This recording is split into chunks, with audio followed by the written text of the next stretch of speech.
مولانا جلیل احمد اخون صاحب کے بیان سننے کے لیے مولانا جلیل احمد اخون چینل کو سبسکرائب کریں۔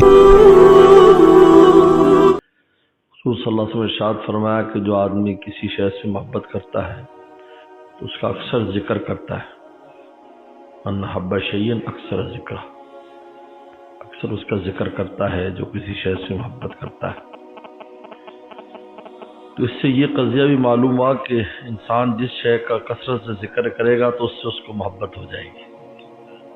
دونوں نظام ہے، پہلے محبت ہو جائے تو تذکرہ زیادہ کرے گا، یا اکثر ذکر کرے گا تو اس کو محبت ہوتی چلی جائے گی۔ اس لیے فذکروا اللہ ذکرا کثیرا، اس لیے اللہ تعالیٰ کے کثرت سے ذکر کا حکم ہے، وہ اسی وجہ سے ہے تاکہ اللہ تعالیٰ سے ہم کو محبت ہو جائے۔ تو جب محبت ہو جائے گی تو پھر ہم اکثر اس کا ہی ذکر کریں گے۔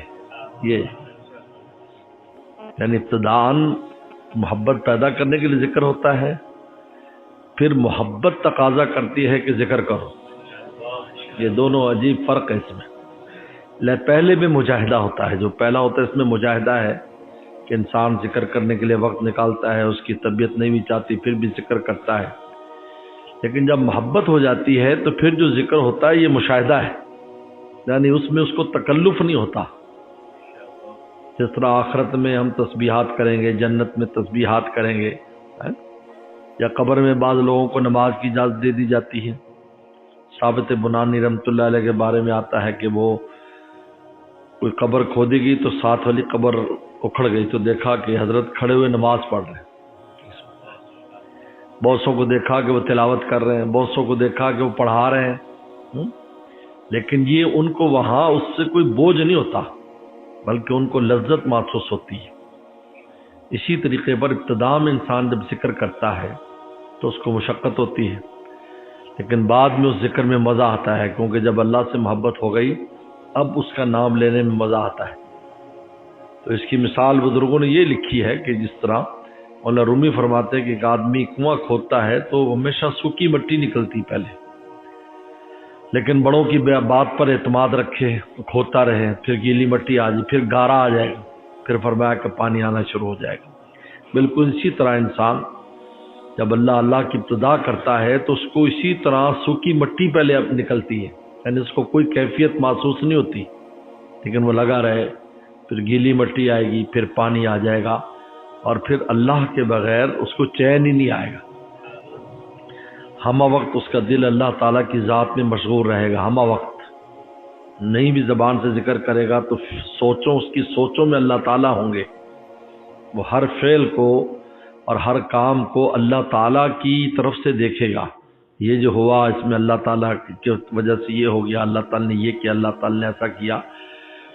تو جب ایسا ہو جاتا ہے تو اس کی زندگی آسان ہو جاتی ہے، کیونکہ زندگی مشکل اسی وجہ سے ہوتی ہے کہ انسان ان چیزوں کی نسبت مخلوق کی طرف یا اپنی طرف کرتا ہے۔ جب خالق کی طرف کرے گا تو مشکل ہی نہیں ہوگا، کیونکہ خالق جو 70 موت سے زیادہ محبت کرتے ہیں، معلوم ہے کہ یہ جو کام ہو رہا ہے اس میں بہت بڑی کوئی حکمت ہے۔ اس لیے آج بھی میں نے جمعے میں بھی شعر سنایا، آپ کو بھی سناتا ہوں۔ حضرت تھانوی نے نقل کیا حضرت شعر جو ہے حضرت مولانا رومی کا، اور بڑی خوبصورت مثال دی۔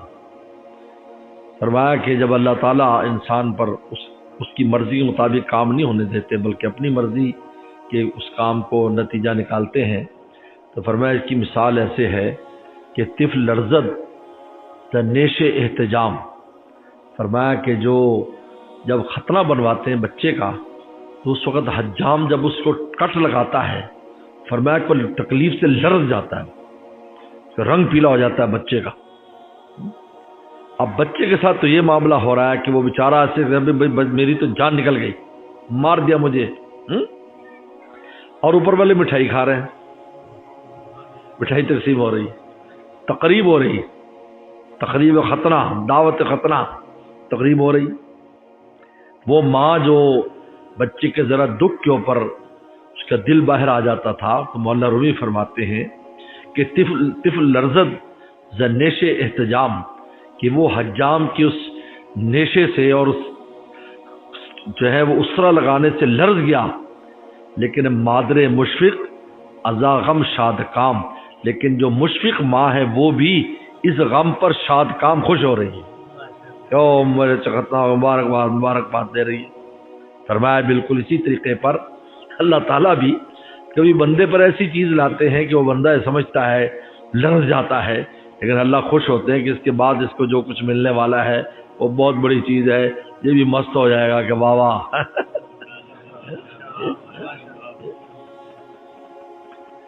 تو اس لیے فرمایا کہ تو من احب شیئن اکثر ذکرہ ہو، کہ جو کسی شے سے محبت کرتا ہے اس کا اکثر ذکر کرتا ہے۔ تو اس سے یہ نتیجہ نکلا کہ انسان اگر اکثر ذکر کرے گا، کثرت ذکر کرے گا تو محبت ہوتی جائے گی۔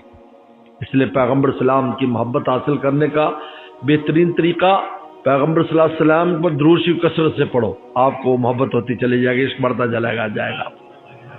آپ کی سیرت پڑھو تو آپ میں عشق بڑھتا چلا جائے گا، کیونکہ سیرت پڑھنا یہ بھی آپ کا تذکرہ ہے، وسلم کا تذکرہ ہے۔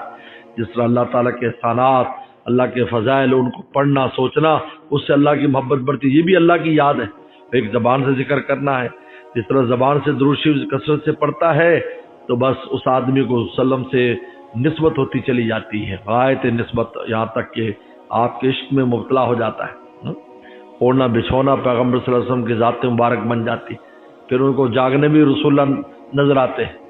حضرت سید بدر عالم میٹھی رحمہ فرماتے تھے قسم کھا کر کہ میں جاگتے وسلم کو دیکھتا ہوں اور میں یہ بھی دیکھتا ہوں کہ آنے والے مہمانوں کا بھی انتظام فرما رہے ہیں، یہاں یہ کر دو، یہاں یہ کر دو، یہاں یہ کر دو، یہ فرمایا، قسم کھا کر ایک عالم سے کہا ہو۔ تو اس لیے کثرت فذکرونی، فرمایا کہ فذکر اللہ ذکرن کثیرہ، اللہ کا کثرت سے ذکر کیا کرو۔ تو انسان کو اپنے معاملات میں ذکر جو ہے اس کی بڑی اہمیت ہے۔ اس لیے ذکر کی جو کمزوری ہے یہ نفس کو تکڑا کرتی ہے، کیونکہ نفس جو ہے وہ صرف نور سے دبتا ہے۔ نور ایک ایسی چیز ہے جو نفس کو دباتی ہے، جس طرح شیطان نور سے بھاگتا ہے، آگ نور سے بجھتی ہے، ابراہیم السلام کے نور نے بجھا دیا اس کو، آگ نور سے بجھتی ہے۔ اسی طریقے پر نور سے یہ نفس ٹھٹر جاتا ہے، پھر یہ کوئی حرکت نہیں کر پاتا۔ اور نور کا جو ذریعہ، بہت بڑا ذریعہ، وہ اللہ کا ذکر ہے، اس سے خوب نور آتا ہے، تلاوت سے یہ بھی ذکر ہے، اس سے نور آتا ہے۔ اس لیے فرمایا فذکر اللہ ذکر کثیرہ۔ فرماتے ہیں نار شہوت چے کشد نور خدا، کہتے کہ شہوت کی آگ کس سے بجھے گی؟ نور خدا سے۔ فرمایا کہ نور ابراہیم ساز استاد ابراہیم السلام کی طرح نور کو حاصل کرو۔